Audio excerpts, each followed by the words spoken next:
Labadiena visiems mūsų YouTube kanalų su Žalgiriu žiūrovam.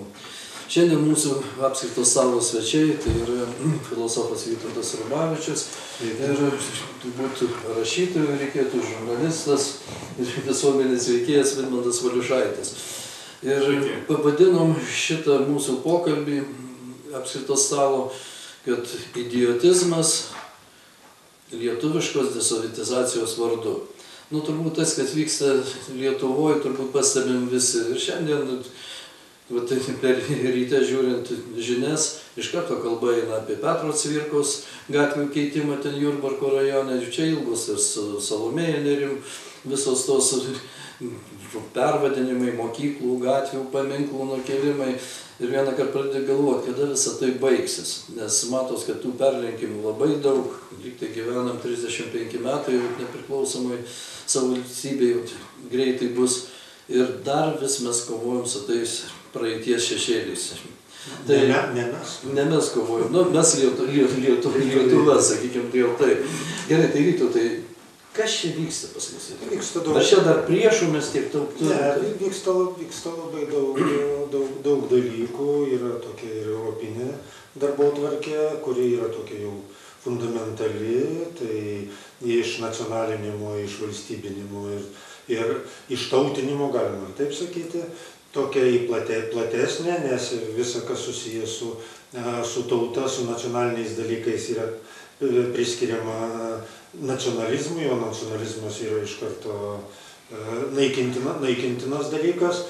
Tai, bet čia svarbu suvokti vieną dalyką, kad visi tautiniai ir valstybiniai ir nacionaliniai dalykai negali gyvuoti be istorinės atminties. Be to istorinės atminties, kuri yra susijusi su tautos gyvenimo būdo perdava. Kitaip tariant, tautos išlikimų, gyvenimų išlikimų įvairiuose istorinėse pervartose ir istorikai tai tyrė, kaip buvo gyvenama anksčiau, kaip buvo gyvenama tos smetoninės valstybės metu. Istorikai yra apleidę didžiulį barą, kaip lietuvių tauta gyveno vokiečių okupacijos metais. Tai irgi žinomas dalykas, mes čia jau nukrypome tik tai į holokausto tą istoriją, nes tai ir madinga, ir naudinga. Tai dabar vietinis vyksmas, kuris įvardyjamas kaip tie kultūriniai karai, yra ir iš dalies ir tos darbotvarkės nulemtas, bet turi ir savų tų vietinių ypatumų.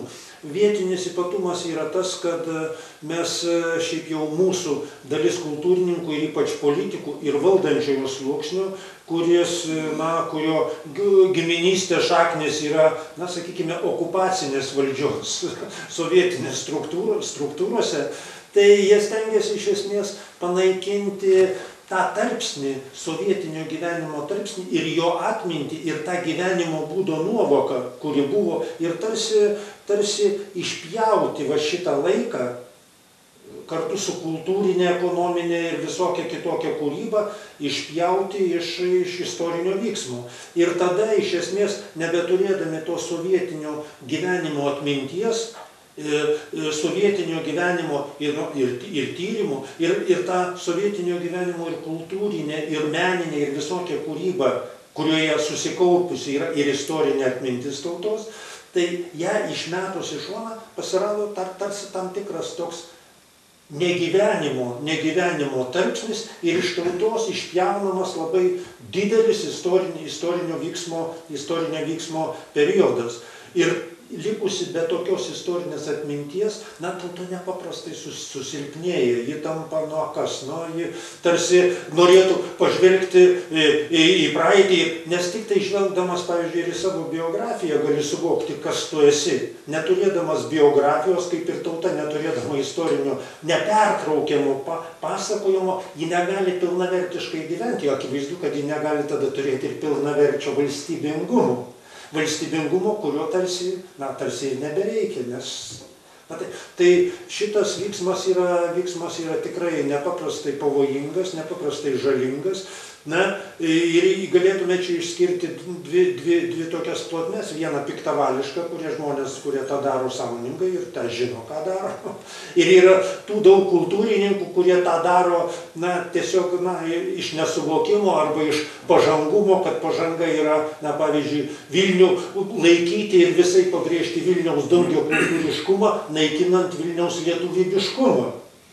Ir tada čia yra dar ir susijęs su tuo, kad kaip tik daugiakultūriškumas nukreiptas prieš lietuvybiškumą yra nepaprastai finansuojamas ir kaip kultūriniai projektai, ir kaip moksliniai tyrinėjimai ir taip toliau. O lietuvybiškumas Vilniaus niekaip nėra skatinamas ir matome iš paminklų istorijų, iš Smetonos paminklų. Dar turėsim, kodėl vyksta, bet dabar šitas gerbiamas Vilmantai Vytautas pasakė tokią mintį dėl piktybiškumo. Aš manau, kad to šunuodegiavimo ir gerų tų vykdytojų, kurie gavę komandą persistengs ir ten viskas sudirbs, vienu žodžiu, pridarys tokių problemų, bet pas mus yra tautoj toks bruožas.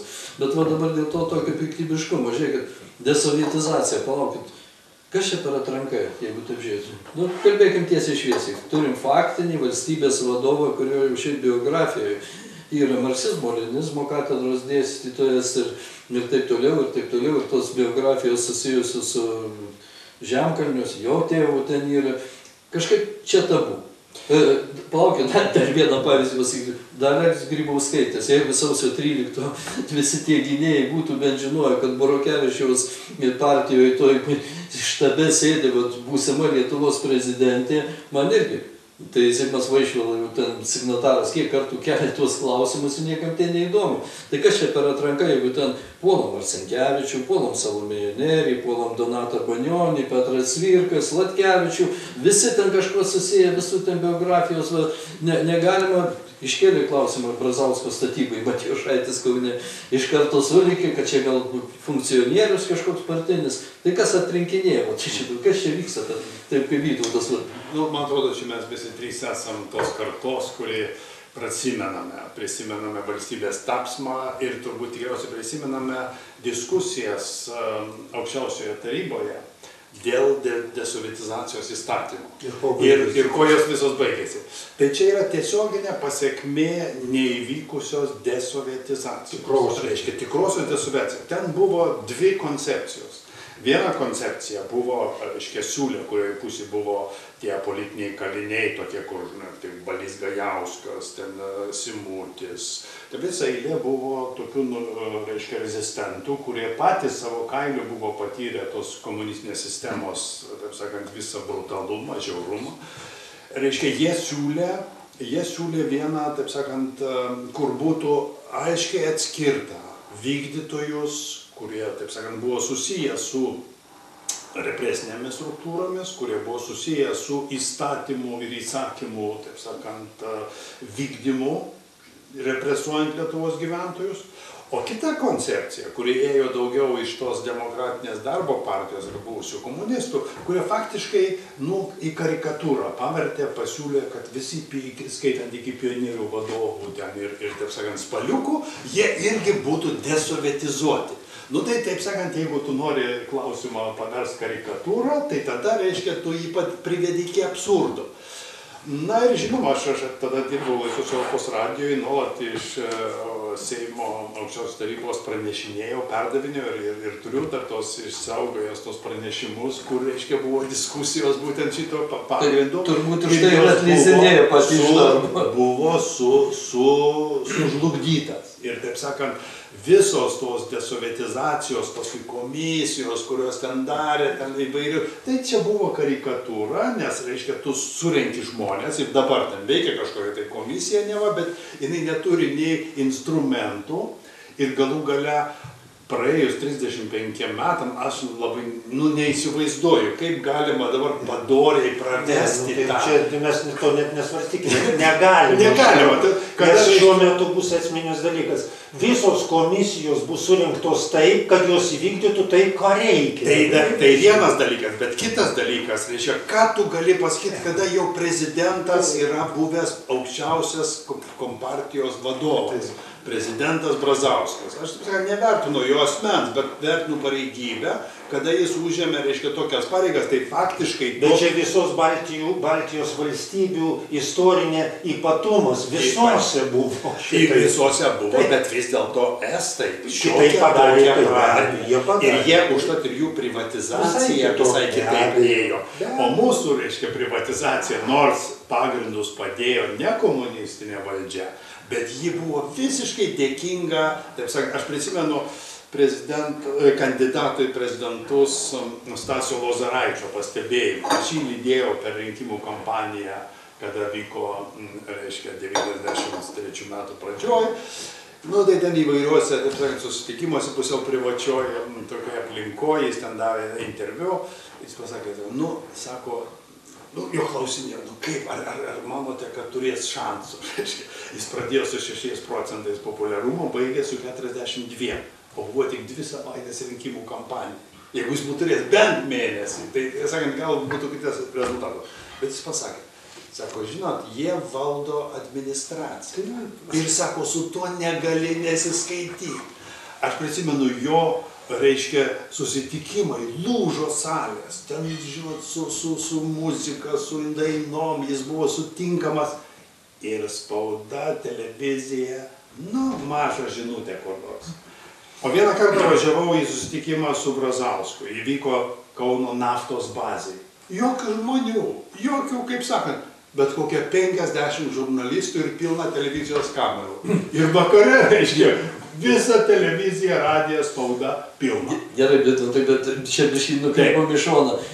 Vytautai, vis tiek pradėjom, nors jau įėjom į tokį, kodėl tas atsitiko ir kodėl toliau vyksta. Bet man tokie pastebėjimai, žiūrėkit, yra dabar su tais visais vardais, va čia būtent Vidmantas, kada kultūrinės rodiklės rodančios keliai ten yra.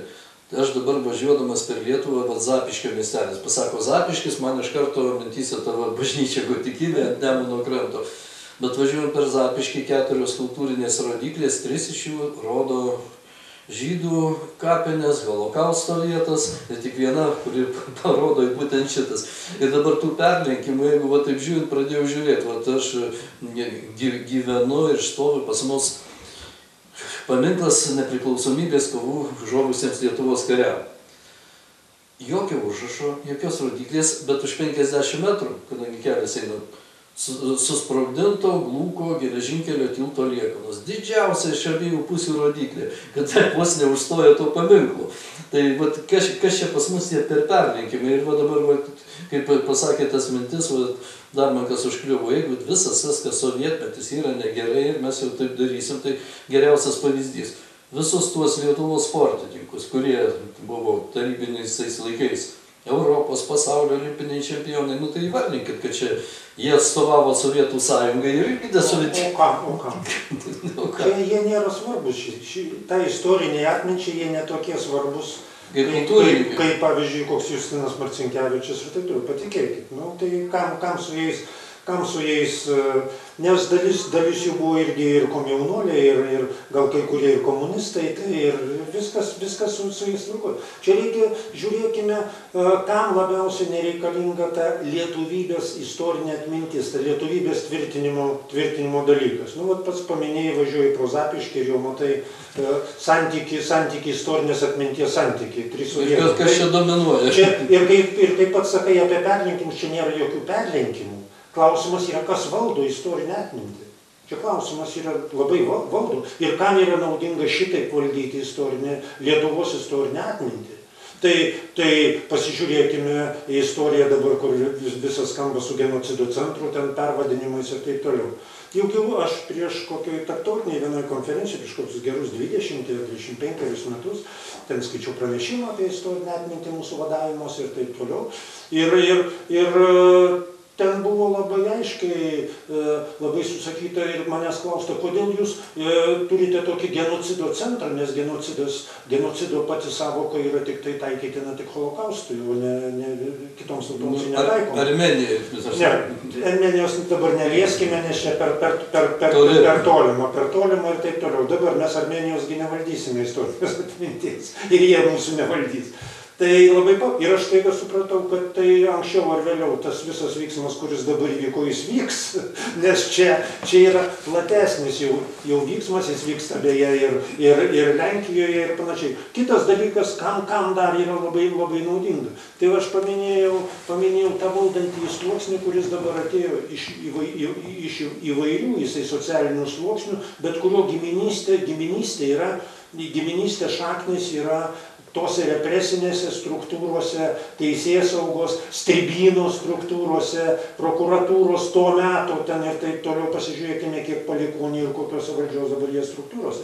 Ar jiems reikalinga ta lietuvybės atmintis? Jiems kaip tik geriau ištrinti tą atmintį ir tada yra daug lengviau valdyti kaip kultūrinių kovų čia kažkokią epizodą, kurias jūs patys dar ir vedate. Juk prieš, čia ne užsienio, ne jėgos ar marsiečiai kovoja prieš Marcinkevičių. Juk ne. Čia svarbu įžiebti, įsukti ir tiems kovotojams, tiems pažangiesiems kovotojams, pamasinti jos tam tikrą naudą ir kultūrinį, ir postų, ir įvairių komisijų, kurios priims reikalingus sprendimus, tengi irgi patekti į komisiją, gauti atlyginimą už sprendimus, ten dalyvauti šituose, po to virkauti, kad ką mes galime padaryti, mes čia demokratiškai. Čia taip nusprendė netgi aukščiausi valstybės pareigūnai, tai visuomenė čia neturėtų, pavyzdžiui, ten Petro Cvirkos ar Salomėjos Nėries ten gilintis, čia turi nuspręsti ekspertai, kokie nors ir istorikai, jie nuspręs taip, kaip jau reikia, kaip jau vyksme yra numatyta visada, nes kas renka komisiją, kas surenka komisiją ir pasako, kiek gausite už posėdžius, tie ir valdo. Pasižiūrėkime LRT valdymą ir taip toliau. Čia viskas tėvuojasi ir tame pyrage, tame dideliai mozaikoj, jį tarsi susidaro iš tokių heterogeniškų, tarsi negali žiūrėti to bendro vyksmo. Sieti ten su, pavyzdžiui, kaip dabar Zapiškio šitą 3:1 sieti su genocido centro naikinimu ir Valiušaičio išmetimu. Tarsi žmogus, koks čia gali taip susijęti? Čia tarsi atrodo, taip vyksta gyvenime, bet to įvairovė yra tam tikra, mano galva, yra tam tikra logika bendresnė. Iškirpti vis dėlto šitą istorinės atminties. Viskas, bet noriu dar šiek tiek papildyti klausimą, kad labai gerai, kad pratęsė ką Vytauto mintį, bet gerai, aš įsivaizduoju tas istorinė atmintis, sovietmečio, tas mūsų žydų, tas karo meto sunaikinimas, jisai, vis tiek kažkaip ir turėjo būti paminėtas, bet aš dabar matau, kad tas nukreipimas ir tas yra vis tik tai, Vytas čia sukritikavo, bet dvi pasaulio tautos, tai armėnai, kurie per genocidą savo visą, vienu žodžiu, verslą identifikuoja per visą pasaulį, ir žydai, kurie su holokaustu. Bet dabar visą laiką jie ten skriausti, aišku, ten negali būti jokių ten žudimų žmonių, bet dabar, žiūrėkim, artimųjų rytų konfliktas tas. Izraelijos ten ties karas, ten yra kiek žūsta, jiegi nepaiso jokių jungtinių tautų, jau kur čia Lietuvai būtų kažkoks pasakymas, būtų šventa, visi taip stovėtų, jeigu ten kažkoks, čia eina rezoliucijos vienu būdu traukia tas žudynės civilių gyventojų, moterų, vaikų, Amerika tą patį daro. Jie vis tiek, nekreipia į tai dėmesį. Aš taip atskirčiau du dalykus. Atskirčiau Izraelio politiką, atskirčiau mūsų Lietuvos žydų bendruomenės reikalus ir santykius su lietuviais. Aš apskritai nemėgstu tokių apibendrinimų, žydai ir lietuviai. Visokių lietuvių yra, visokių žydų yra. Ir pažįstu labai daug padorių žydų, su kuriais tiesiog malonu bendrauti, malonu turėti reikalų. Savo tarpą turiu Jie turi savo ir čia. Bet klausimas, kodėl daug žydų paminklų ir matom, kad daug, reiškia, jų ženklų, atminties ženklų vis daugėja. Klausykit, jie aiškus nori savo bendruomenės atminimą įamžinti, įženklinti ir jie tą kryptimį visiškai suprantamai, logiškai veikia. Klausimas, tai kad lietuviai nededa savo, tai kad tai žydai atsakingi? Ne, tai mūsų pačių žmonių, čia kaip sakė Vytautas, reiškia, yra suinteresuotų mūsų pačių lietuvių, kurie nenori, kad ta atmintis būtų tokia. Kodėl? Aš manau, kad, reiškia, tendencija justi sukompromituoti visus autoritetus, kad nebūtų autoritetų. Kad lietuviai yra faktiškai nevykėlių tauta, Čia nėra garbingų žmonių, nu kas tas Marcinkevičius, nu irgi rašė eilėraštį apie Leniną ir suvelt su tais, kurie atsakingi politiškai. Pavyzdžiui, yra skirtumas tarp Marcinkevičiaus, kuris parašė eilėraštį apie Leniną, ir Petro Cvirkos ar Antano Venclovos, kurie važiavo į Maskvą paprašyti, kad Lietuva būtų susovietinta, atiduoti Lietuvos žmonės naikinimui, turto apgrobimui, atėmimui visuotinio turto, 100 000 ištrėmimo, 10 000 nužudimų. Tai čia yra skirtumas, jie ten yra padėję parašus.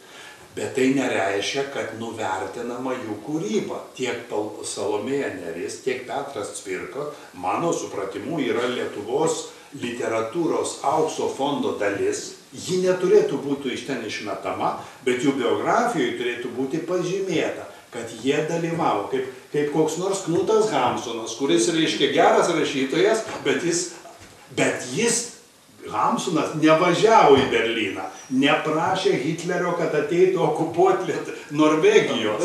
Reiškia, suprantat, tai yra toks skirtumas. O šitie važiavo, šitie prašė, šitie laižė padus. Bet čia vėlgi yra dar vienas toks dalykas, kad mes kartais vėlgi užsiciklinam ant šito važiavimo. Tai pasižiūrėkime, kiek vakariečių važiavo ir bučiavo Stalino ranką, aukščiausio rango politikų.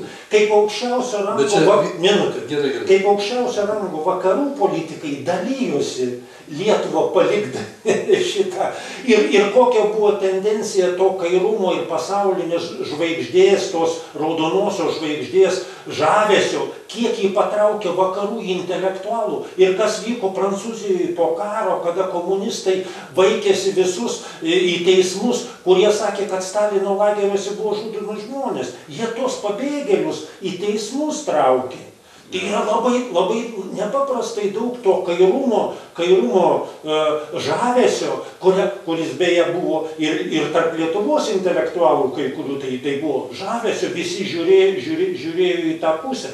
Ir kitas dalykas, pasižiūrėkime, su kokiu žavesiu mes dabar žiūrime į tą neokairuolišką leftizmą, kurio šaknisgi tokios pat trotskistinės, beje trotskistinės šaknis vakarietiškosios, kurios susijusios beje ir su prancūzų revoliucijos visa ta kairumo ir žiauraus kairumo ideologija, kuri dabar paverčiama kaip nepaprastas pažangos šitas. Ir visi pažangiečiai, supraskime, kad visi pažangiečiai tai yra kairuoliškiai, jie yra tos pačios komunistinės, tarsi komunistinio viruso užkrėsti. Ir todėl toks, mes matome labai daug bendros jungties vienų tų gyvenimų, kurie čia turi tas šaknis okupacinio režimo struktūrose, giminystės, giminių šaknis, ir su dabartiniu tuo kairuoliškoju visokelyčių judėjimais, kuris yra beje kairuoliškosios taip pat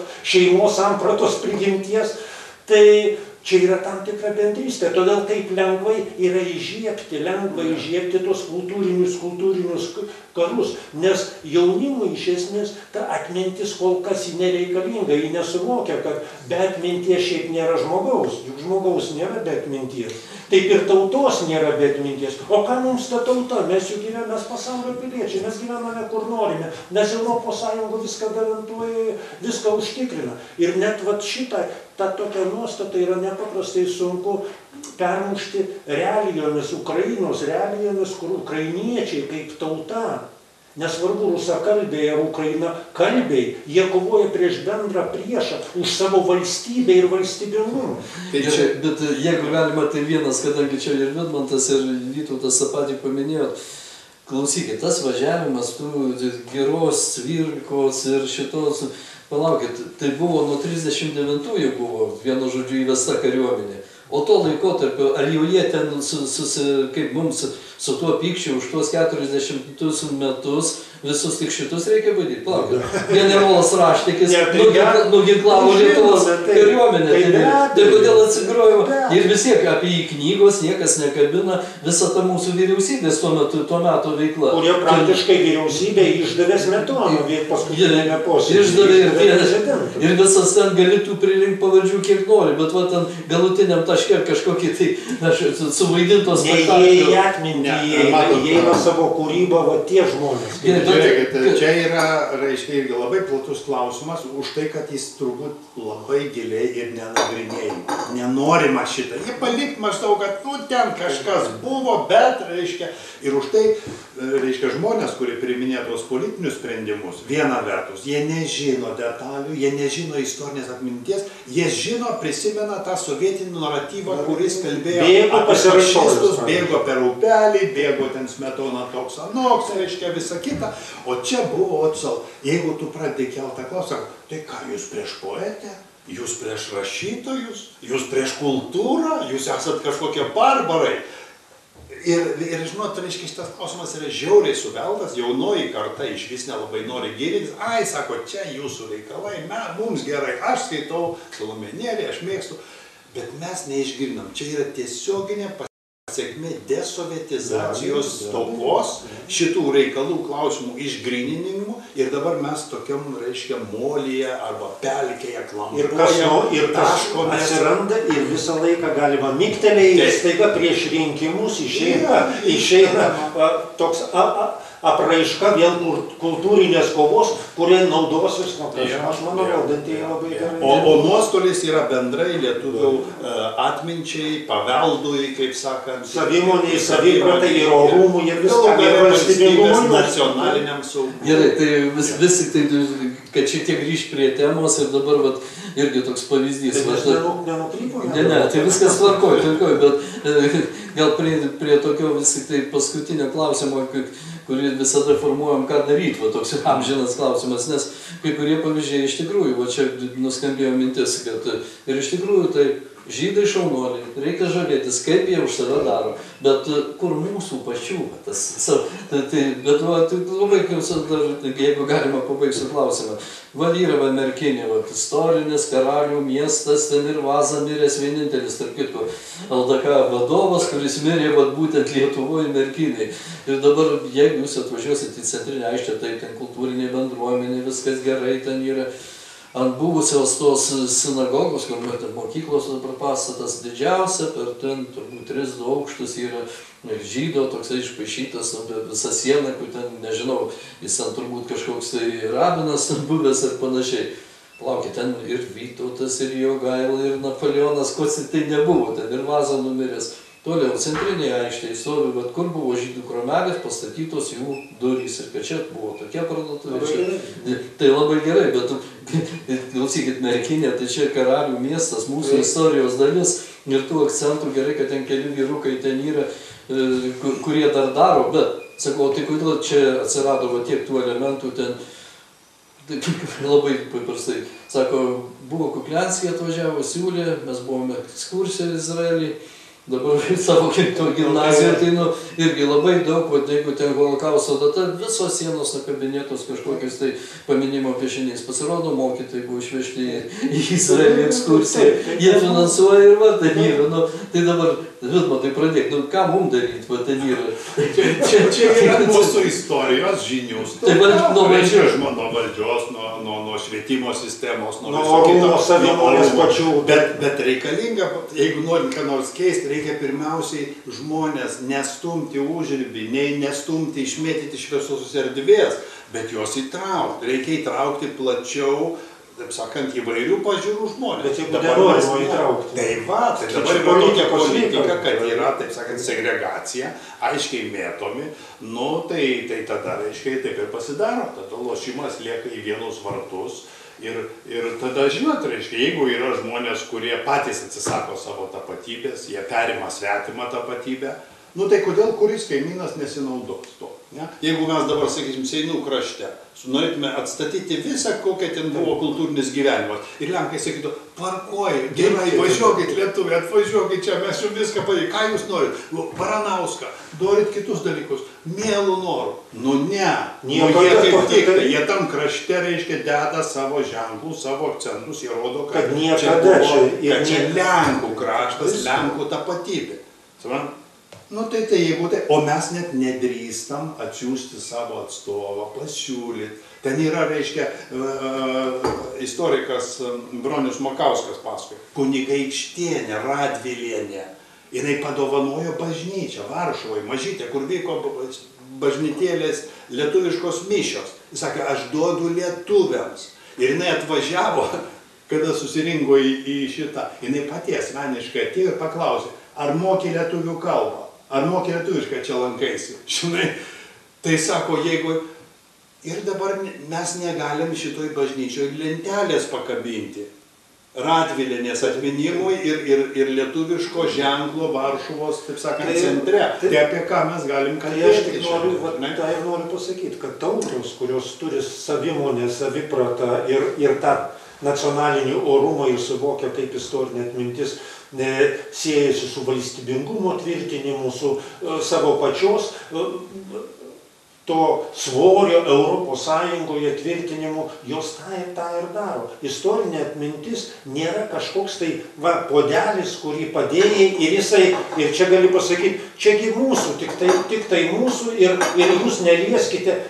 Šitame gyvenamame areale susisieja ne vieno istorinė atmintis ir ta istorinė atmintis, jeigu tu jos nekultivuoji ir netvirtini savo kultūrinę, kūrybinę, ekonominę, valstybinę, nacionalinės politikos veikla, tai kitų yra perimama ir tai bus perimama Litvinų, bus perimama žydų, bus perimama daugiakultūrio miesto Vilniaus propaguotojų, kuriems viskas, kas tik yra nelietuviška, tai yra pažangu ir daugiakultūriška ir protinga, ir kuriems labai nepatinka, kai aiškini, jog Vilnius yra lietuvių miestas ir Lietuvos sostinė, kuri buvo daugiakultūris miestas ir jeigu sakai, kad tą daugiakultūriškumą kaip tik ir reikia pasitelkti lietuvybei stiprinti, lietuvybės šaknims stiprinti Vilniuje, o ne lietuvybei susinti. O tam, kad stiprintum, tai reikalingi ir paminklai, urbanistinės atminties dalykai, kurie veiktų jau savaime. Tai pasižiūrėkime, Smetona kiek veikia, prezidentas Smetona kiek veikia Vilniuje ir kiek daug jo veiklos buvo Vilniuje, kad įtvirtintų Vilnių kaip amžiną Lietuvos sostinę. Tai ir yra tik vienintelė lentelė, kažkokia tokia, pakabinta tilto gatvėje, kai tų lentelį turėtų būti, aš manyčiau, tikrai kokios 5, nes jis veikia ir bankiai, veikia ir kitose, ir redakcijose ir taip toliau. Ir tai yra ir Smetonos miestas, kur po to jis išvažiavo. Čia yra daug lietuvių kultūrininkų, kurie dirbo ir Lenkijos okupacijos metu, kurie tvirtino lietuvybę gimnazijoje. Kuris išmestas buvo iš to krašto. Iš to krašto. Ar čia yra kur mes neturime tų ženklų. Tai tada klausimas savo, gyvas pavyzdys, išmestas iš darbo. Adas Jakubauskas išmestas iš darbo genocido centro, tai žavis nuo galvos. Ir galiu paaiškinti dėl to, kad galų gale Birželio sukilimas yra didžiulis mūsų savimonės dalykas ir klausimas, ar mes tą savimonę pasinaudojame savo stiprybei tvirtinti ir prieš agresiją ir savo valstybingumui tvirtinti, ar mes pasiduodame tai politikai, kuriai nereikia šitokios mūsų atminties, kuriai nereikia didvyrių ir pavyzdžių, nes mes, Škirpa yra vienaip ar kitaip ir pavyzdinis didvyris, gali žiūrėti jo politinės pažiūros, jo ten su Smetona ten vienaip ar kitaip, bet tai buvo pavyzdinis kario pavyzdys. Niekada principų neišdavė. Juk ir kunigaikščius, kai mes žiūrime valstybės tų pamatų dėjėjus, taigi, kad nužudikai, daug nužudė, daug, ir jeigu mes pradėtume viską taip tik tai tokiais jis tada pasakė šitai ir šitai. Ir dar nelabai. Ir tada visas mums didvyrių jau nebereikia. Nu, klausykite, tai jokio ir šiandien tokie patys, nes visko pavyzdys. Man vėlgi pavyzdys yra Izraelio Begino atminties. Žinome, kas yra Beginas, teroristas, bet Izraelio valstybės vienas iš kūrėjų. Turėjo būti teisiamas Anglijoje, kur tik nori, nes įvykdęs daug šiurpių teroristinių aktų anuo metu, kuriantis Izraelio. Apie 150 ar gal ten gyvenviečių yra Begino gatvės ir paminklinės vietos, ir kur tik tai nežengia jo kova. Kaip ir Lenkijoje Pilsudskio. Nu, mes Pilsudskio irgi ir draugystę galėtume ir su Hitleriu tenai paminėti. Žavėjimas, sakykime, ne draugystė, daugelį dalykų. Lygiai toks diktatorius, Smetona diktatorius. Didžiausias vos ne fašistas. O tie patys, kurie kritikuoja Smetoną, jie garbina Pilsudskį. Pilsudskį, tai visai besąlygiškai. Tai vat mes matome, kaip ir čia yra tai daroma tam, kad lietuvių ta istorinė atmintis būtų skylėta, marškonė tokia, arba galų gale ir su sovietinio to meto ta istorinė atmintis būtų tarsi ištrinta, tarsi būtų į savo biografiją net gėda, arba nepatogu atsisukti, nes gausi taip pat per nosį nuo kažkokio tai prievaizdo ir panašiai. Pasižiūrėkime, grįžtant prie Cvirkos ir Neries. Man nepaprastai skaudu dėl Salomėjos atminties, nes tiek, kiek atkentėjo po karo savigraužos ir Salomėja, tai tikriausiai niekas dėl savo žygių, joks vyras taip neatkentėjo, beje, graužėsi ir Cvirka, bet tai mums svarbu ir tai, kad nebūtų panaikintos dar ir jų tos gyvenvietės, gyvenamieji tenai, sakykime, ir Cvirkinė, ir kiti, nes tai yra atmintis sukaupusi tam tikrą to meto gyvenamo būdo apraiška, tai mes nebeturėsime gyvenimo būdo apraiškų visiškai ano meto. Tai vat vėlgi iš tos pačios politikos dar svarbi detalė, tik tai ir mirtis neišaiškinti. Ir Cvirkos, ir Salomėjos. Ir nebereikia mums aiškintis. Tai palaukit, bet šitas dar pabaigai ir vis tik tai būtų labai konkretus klausimas, kada labai sudėlioju, kaip Vidmantai darbą grąžinti. Pamėgėkit, prie šito žodžio. Gerai, bet pasakysiu. Gerai, tvarkoj. Šitas gal ne toks personalinis, bet vis tik kalbėkime apie tai. Tauta visų pirma yra kultūra. Ir kultūrinius dalykus mes turime išsaugoti ir jūs kalbam apie Liudą Girą, apie Cvirką, apie Salomėją Nėrį. Palaukit, aš daug baisesnį pavyzdį pasakysiu. Anūkus mokinu Kosto Kubilinsko eilėraščių, vaikiškų, tokį hiperbolę dainuoja, pamirš mane, svajota ir mylėta. Tai gerai, bet čia tai tikras išdavikas, kuris dar ir nušovė partizanų vadą, tai ten yra. Bet kaip čia atskirti tą kūrybą, kad mūsų tų valdžiaus vyrų galvose nuo to viso desovietizacijos idiotizmo? Ne, tai nereikia naikinti kūrybos. Kūryba ir Kubilinskas, tikrai buvo labai talentingas poetas, bet konkretus žudikas, išdavikas. Ir reiškia, šitą dalyką reikia aprašyti. Aš manau, apie jį turėtų būti ir monografijos, ir ne viena monografija parašyta, išnagrinėta žmogaus, kaip jį verbavo, kaip jį, kaip sakant, pavertė žudiku, kaip jis prasigėrė, kaip jis paskui po viso šito, koks gyvenimas jo latro, girtuoklio, taip sakant, baigėsi. Ir skenkys, negi dviese, irgi lietuvių meilės neiškia. Bet mes reiškia, kalbam arba reiškia gerai, arba heroizuojam tik tai, bet mes nenagrinėjom tų priežasčių. Kodėl jis toks tapo? Jeigu jis būtų gyvenęs nepriklausomai Lietuvoje, nebejoju, jis būtų buvęs antras Brazdžionis. Aš manau, kad kodėl jos reikia dar ir naikinti, kadangi mes ir lietuvių kalbą, kaip žiūrime, mes pereiname prie dvikalbystės, tai lietuviškoji ta kūryba, kuri yra dvasios raiška ir tvirtinanti dvasią, ji ir nereikalinga. Verčiai ir nereikalingas Justinas, nereikalinga Salomėja, kadangi iš Dievo duotos lietuvių kalbos palaikytojai, kūrėjai ir puoselėtojai tuo metu, kada lietuvių kalba buvo stumiama rusifikavimo buvo stumiama į pašalius. Dabar mes stumime tarsi savo norų ją į pašalius dėl kitokių tarsi priežasčių, bet esmė vis tiek yra ta pati. Viena iš 6 seniausių pasaulio kalbų, kaip ir jidiš. Bet esmė yra ta pati. Nes tik gimtąją kalbą puoselėjama kultūra įsišaknyja šitoj vietoje ir kuria savo valstybę. Va čia viskas yra susiję. Kalbą pradedi stumti ir kalbinės, tos jau pačias aukščiausias kalbinės kūrybos apraiškas išstumi, atmintis sūsta ir valstybingumas sūsta taip pat sėkmingai. Ir mąstymas. Iš to sekantis politiniai sprendimai. Gerai, tai kadangi mūsų laikas jau baigėsi kaip ir šito pokalbio, tai noriu labai padėkoti Vytautui, Vidmantui, kad atėjot, kad išsakėt savo mintis. Aš manau, kad mūsų žiūrovam šitas pokalbis tikrai turėjo patikti ir įdomus už tai, kad tikrai jau žmonės Lietuvoje gyvena baimėje.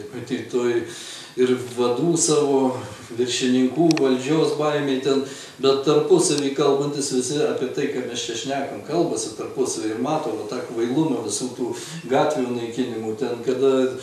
Sakykime, ne kvailumą, aš sakyčiau piktybiškumą. Piktybiškumą, kažkam tai savo darbo vietą išsaugant, kažkokiam valdininkėliu reikia persisėti per galvą, kad... Ir atsiduoda lietuviai. Meškos paslaugai. Greitai tam mainstreamui. Gerai, tai labai dėkui, kad radot laiko, kad išsakėt savo mintis ir iki kitų susitikimų.